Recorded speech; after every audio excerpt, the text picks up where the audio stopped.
पुन्हा पत्रकार परिषद घेऊन अधिकाऱ्यांचा जो काय ऍक्शन होते अनेक प्रश्न उपस्थित केले कसं बघताय? सुरुवातीपासूनच याच्याबद्दलची जी चर्चा पूर्ण राज्यात नव्हे तर देशामध्ये सुरू झालेली आहे की हा अपघात नाही, हा घातपात आहे, अशा पद्धतीचं लोकांच्या मनातही संशय आहे.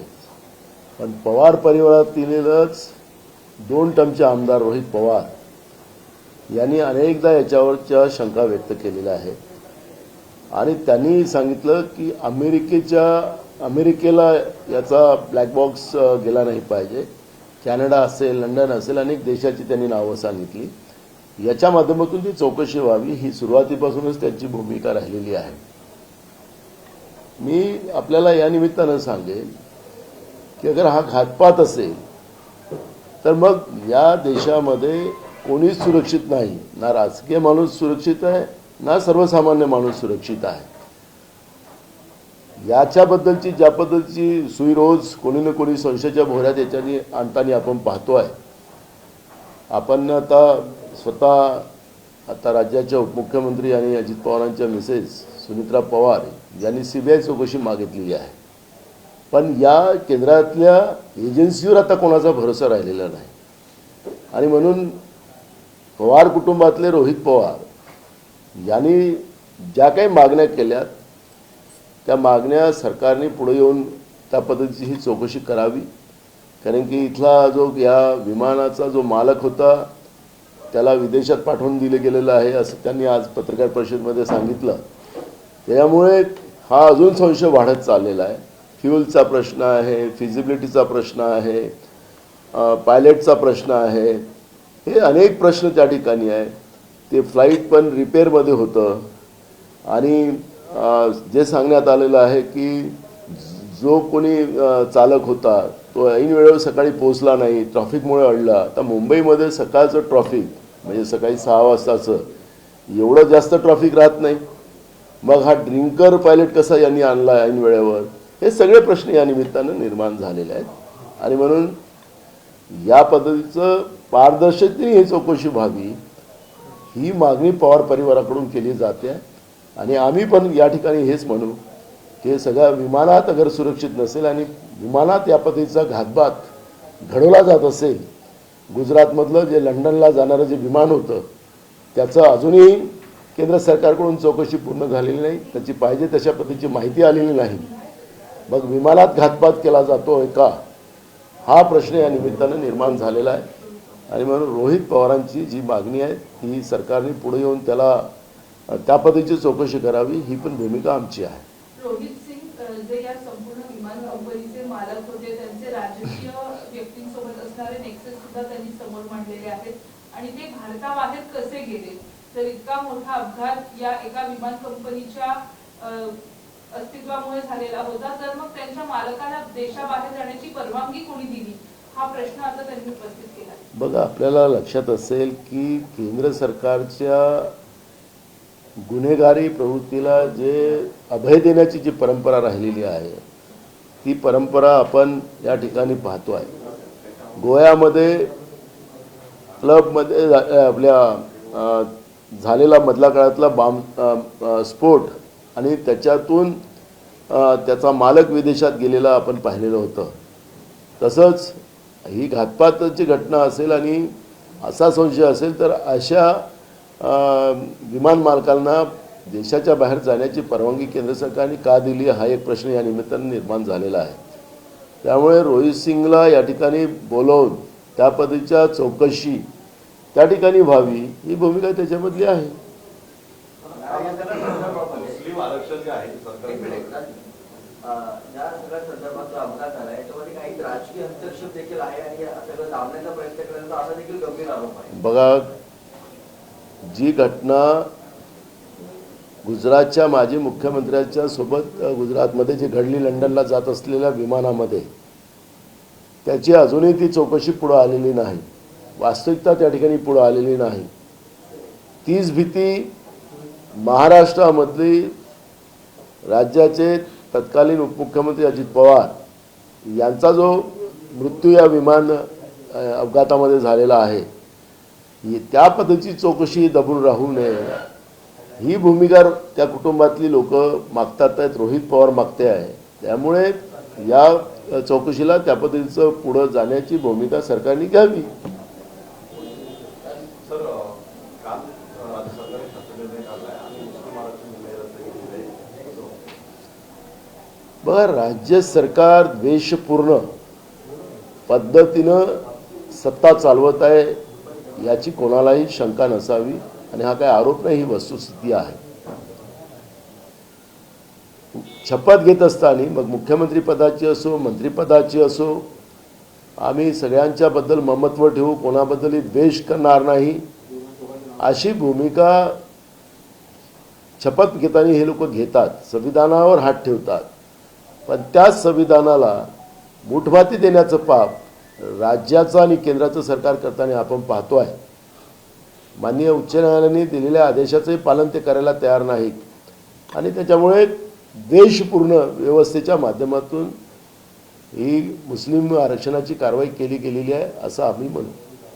हिंदी में जानना चाहेंगे, रोहित पवार ने सवाल उठाए अजीत दादा के प्लेन क्रैश के ऊपर, जो ओनर है वो इंडिया के बाहर चले गए, किस तरह से देखते हैं? देखो, रोहित पवार बारामती में जो विमान अपघात हुआ था उसमें हर बार जो प्रेस लेकर उसका प्रेजेंटेशन देकर जिस तरह से बातें सामने ला रहा है, इससे और लोगों के मन में ये अपघात नहीं, एक्सीडेंट नहीं, ये घातपात है, इस तरह की बात लोगों के मन में भी जा रही है. बड़े पैमाने में इस विषय की चर्चा राज्य में नहीं तो पूरे देश में चल रही है. गुजरात के माजी मुख्यमंत्री की जिस तरह से विमान एक्सीडेंट में मृत्यु हुई थी, अभी भी उसकी कोई इंक्वायरी सामने नहीं आई. वही स्थिति महाराष्ट्र के अजीत दादा पवार के घटना में ना हो, इसलिए पवार परिवार के ही रोहित पवार बार बार उस तरह की प्रेस लेकर सरकार से मांग कर रहा है. केंद्र सरकार हो या राज्य सरकार हो, जिस तरह से इस घटना को छुपाने की कोशिश कर रही है, ऐसा उनका रोहित पवार का कहना है. ये विमान के मालक रोहित सिंह, इनको विदेश जाने की परमिशन सरकार के माध्यम से दी गई और जिस तरह से ये एक्सीडेंट हुआ है वो एक्सीडेंट नहीं, वो घातपात है, इस तरह की बातें हो रही है. तो जिस तरह से रोहित पवार मांग कर रहे हैं उसी डिमांड के आधार पर सरकार ने इस घटना की चौकसी करना चाहिए और जो सत्यता है वो सामने आना चाहिए. क्योंकि इस बार ऐसी घटनाएं होना, इस तरह की घटनाएं होना तो देश में अगर राज्य के एक मुख्यमंत्री सुरक्षित नहीं, राज्य के उप मुख्यमंत्री सुरक्षित नहीं, तो ऐसी घटनाएं आम पब्लिक के साथ भी हो सकती है और इसलिए सरकार ने इसके आगे आकर इसकी चौकसी करना चाहिए जिस तरह से रोहित पवार मांग कर रहे हैं. रोहित पवार के दबाव के बाद सीबीआई इंक्वायरी की मांग की गई सुनेत्रा पवार की तरफ से और सरकार भी इसमें दिखा रही है कि हम सीबीआई केंद्र की कोई भी ब्लैक बॉक्स को लेके कहा गया कि ब्लैक बॉक्स जल गया है. केंद्र के कोई भी एजेंसी के ऊपर किसी का भरोसा नहीं रहा है. 2019 में जो पुलवामा की घटना हुई थी उसकी आज भी सीबीआई की इंक्वायरी सामने नहीं आई है. तो इसलिए देश के 40 फौजी हमारे वहां शहीद हुए थे. तो अभी 2026 में हम लोग आए हैं तो सीबीआई अभी भी इंक्वायरी पूरी नहीं हुई है. तो सीबीआई के और केंद्र के जितने भी एजेंसीज है इसके ऊपर किसी का भरोसा नहीं रहा है. इसलिए रोहित पवार बार बार मांग कर रहे हैं कि कनाडा, इंग्लैंड और कई देशों के उनने नाम बताए, उस आधार पर इंक्वायरी होना चाहिए. रिजर्वेशन को लेके जो मुस्लिम रिजर्वेशन है उसको रद्द किया गया है सरकार की तरफ से. केंद्र हो राज्य सरकार हो द्वेषपूर्ण राजनीति कर रही है, धर्म के आधार पर राजनीति कर रही है. जो माननीय हाईकोर्ट ने उनको आरक्षण दिया था, क्योंकि मुस्लिम आरक्षण नहीं, मुस्लिम आरक्षण में भी मुस्लिम में भी कई जातियाँ शेड्यूल कास्ट, शेड्यूल ट्राइब और ओबीसी से है और उन लोगों को आरक्षण मिल रहा था. लेकिन सरकार ने मुस्लिम आरक्षण के नाम से सबके आरक्षण बंद करने का द्वेषपूर्ण राजनीति वो कर रहे हैं, इसकी हम निंदा करते हैं. इंडिया ब्लॉक पे सवाल उठाया गया है संजय राउत की तरफ से कि इंडिया ब्लॉक पार्लियामेंट में बातें करने से कुछ नहीं होता है, जो इंडिया ब्लॉक के सहयोगी पार्टियां हैं उनसे बातचीत की जाए. जिस तरह से देश को भेज दिया गया है प्रधानमंत्री की तरफ से, जो कॉन्ट्रैक्ट हुए हैं उसको लेके ममता बनर्जी की बात कही है और बाकी नेताओं की बात की गई है, क्या कहें? देखो, संजय राउत क्या बोलता है उसकी तरफ मैं बहुत ध्यान नहीं देता। जिस तरह से राहुल जी इस लड़ाई का मोर्चा संभाल कर जिस तरह से लड़ रहे हैं, पार्लियामेंट में सभी अपोजिशन पूरा उनके साथ में खड़ा हुआ है। जिस तरह से एप्स्टीन फाइल हो या अमेरिका के साथ जो डील को ढील देने का काम नरेंद्र मोदी की सरकार ने किया और देश के किसानों को, देश की इंडस्ट्रीज को बर्बाद करने का जो मुहिम नरेंद्र मोदी की सरकार ने शुरू की है, उसकी लड़ाई राहुल गांधी जी पार्लियामेंट में लड़ रहे हैं और उनके साथ सब लोग हैं। और इसलिए आज हमारे सामने हमारा देश महत्व का, हमारी भारत माँ हमारे लिए सबसे बड़ी महत्वपूर्ण है। और इसलिए जिसको अपने भारत माँ से प्रेम है, क्योंकि हमारे देश के प्रधानमंत्री के ऊपर भी जिस तरह से अमेरिका के राष्ट्राध्यक्ष ट्रम्प जो एलिगेशन लगा रहे कि अगर हमारी बात नहीं सुने तो तुम्हारा पॉलिटिकल कैरियर चौपट कर देंगे, इस तरह की बात हमारे देश के प्रधानमंत्री नरेंद्र मोदी के बारे में अगर ट्रम्प कहते हैं तो दाल में काला नहीं, दाल ही काली है। और ये बात प्रधानमंत्री ने सामने रखना चाहिए, नहीं तो ट्रम्प के साथ, ट्रम्प के आंखों में आंख मिलाकर जो बात है वो देश के लिए उन्हें करना चाहिए। ये भूमिका कांग्रेस पार्टी के हमारे नेता भी वही कह रहे हैं। तो ये राजनीति का समय नहीं है, ये देश बचाने का समय है। और इसलिए ऐसे समय में हम इंडिया ब्लॉक वाले हो या सभी हो, अमेरिका में आपने देखा होगा कि एप्स्टीन फाइल के इसमें जो सत्ता पार्टी के सांसद भी थे, वो उसमें जो जब ठहराव रखा गया था तो उन लोगों ने भी उसमें मतदान किया कि एप्स्टीन फाइल खुलना चाहिए। आज हमारा देश खतरे में आ गया है, इसमें राजनीति का ये समय नहीं है। हमारे नेता राहुल जी यही बात बार बार कह रहे हैं कि ये देश की राजनीति का समय नहीं है, ये देश बचाने का समय है। जिस तरह से ट्रम्प हमारे देश को धमका रहा है, हमारे देश को चाहे वैसा डील करवा रहा है, और हमारे देश के नेता, देश की सरकार ये जिस तरह से ढील दे रही है और देश को बेच रहे हैं, ये कदापि किसी ने भी इस बात को ये नहीं समझना चाहिए कि ये राजनीति का इशू है, ये देश का बचाने का समय है। और इसलिए संजय राउत ने भी अब राहुल जी के साथ खड़ा होने का समय उनका भी आ गया है। विलीनीकरणाची चर्चा ही आमच्या आणि दादांमध्ये सुरू होती, ज्यामध्ये एक भाग असा होता की आम्ही दादांसोबत जाऊन सत्तेत सहभागी होऊ तर दुसरीकडे दादा एनडीएमधून बाहेर पडतील। हा अशा पद्धतीचा घटनाक्रम रोहित पवार यांनी मांडलेला आहे आणि ज्यात त्यांनी असंही म्हटलंय की या दोन्ही पद्धती काही लोकांना नको होत्या, त्यामुळेच हा अशा पद्धतीचा घातपात झालेला होता। एनडीए मध्ये सहभागी व्हायचं की नाही इथपर्यंतचा विचार दादांनी आणि आम्ही एकत्र केलेला होता असं त्यांनी म्हटलंय। बघा, पवार परिवार एकत्रित आलं पाहिजे ही भूमिका काँग्रेस पार्टीची नेहमी आहे। ठाकरे परिवार जेव्हा एकत्रित येतो तर त्याला आम्ही त्यांना शुभेच्छाच आम्ही दिल्या। काँग्रेसची भूमिका तोडो फोडो राज करो अशी नाही। काँग्रेसने नेहमी लोकांना जोडून घेण्याचं, परिवाराला एकत्रित ठेवण्याची भूमिका काँग्रेसने सातत्याने केलेली आहे।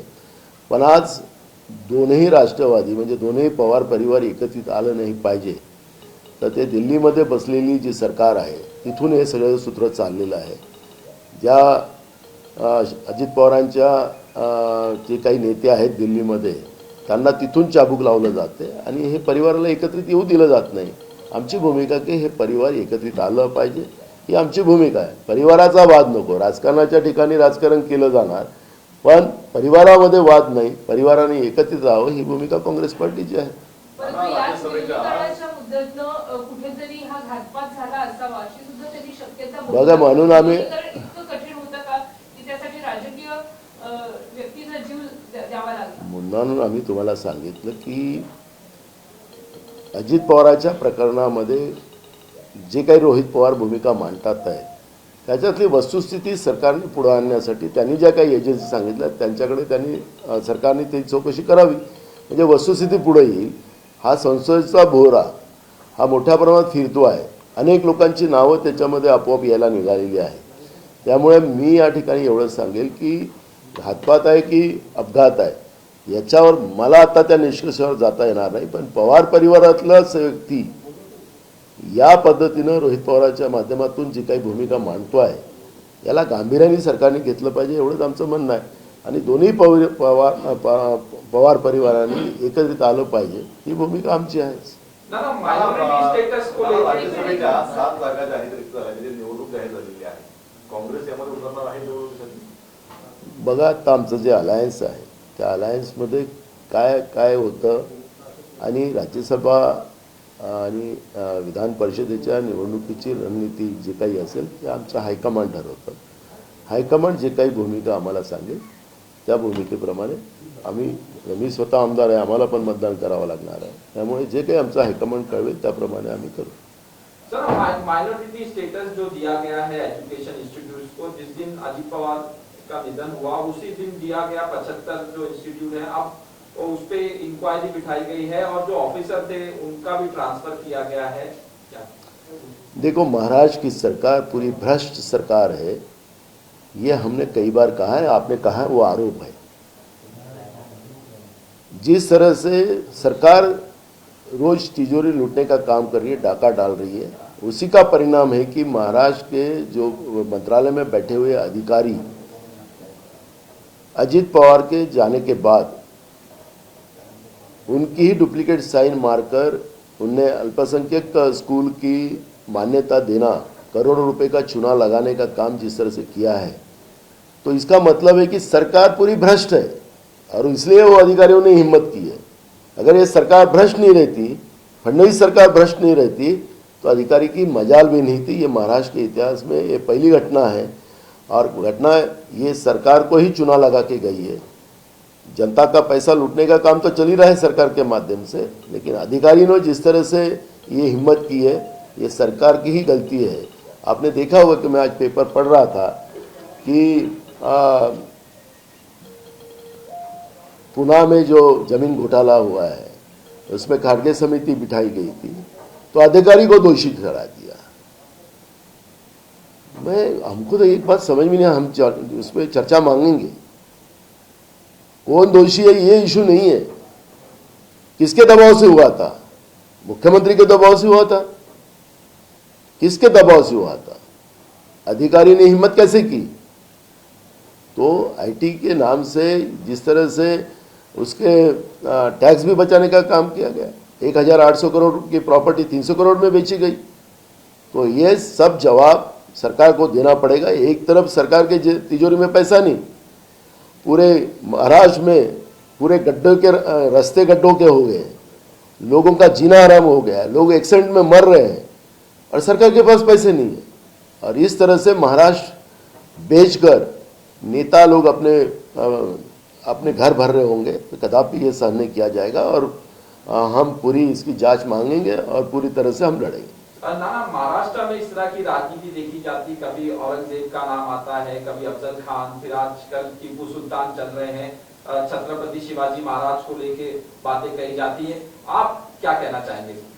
देखो, मुझे तो लगता है कि सरकार की जो पार्श्वभूमि रही है, जब यहाँ के गवर्नर भगत सिंह कोश्यारी नाम के थे तत्कालीन, उनने जिस तरह से सावित्रीबाई फुले, महात्मा ज्योतिबा फुले, छत्रपति शिवाजी महाराज का अपमान किया था, तभी अगर सरकार ने उस समय में एक्शन ली रहती उस कोश्यारी के ऊपर, तो कोई हिम्मत नहीं करता. आधा से ज़्यादा डजन मंत्री अभी मंत्रिमंडल में हैं, उनने कई महापुरुषों का अपमान किया है. इतिहास को अपने तरह से जानबूझकर एक कराकर मूल इशू को लोगों को डाइवर्ट करने का हमेशा पाप महाराष्ट्र की सरकार करते आई है और आज भी करने चाह रही है.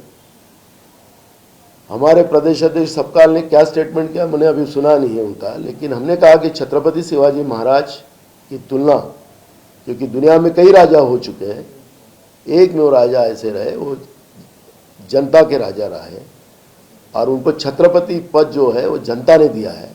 एक में वो राजा छत्रपति शिवाजी महाराज रहे और इसलिए इनकी तुलना किसी के साथ नहीं हो सकती. लेकिन ये सब इशू पे बीजेपी जिस तरह से वार कर रही है, हमारे पुणे के ऑफिस पे उनने पथराव किया, तो फिर कराए ना कोश्यारी के ऊपर कार्रवाई. कोश्यारी तो रिकॉर्ड पे है, इनके आधा से ज़्यादा डजन मंत्री अभी ये मंत्रिमंडल में है, उनकी लिस्ट भी हम देते हैं. करिए कार्रवाई उनके ऊपर, करिए उनके ऊपर एफआईआर. अपने राजनीति रोटी सेकने के लिए जिस तरह से बीजेपी महाराष्ट्र में शाहू फुले आंबेडकर के महाराष्ट्र में जिस तरह से महाराष्ट्र तोड़ने का पाप कर रहे हैं, कदापि महाराष्ट्र की जनता इनको माफ नहीं करेगी.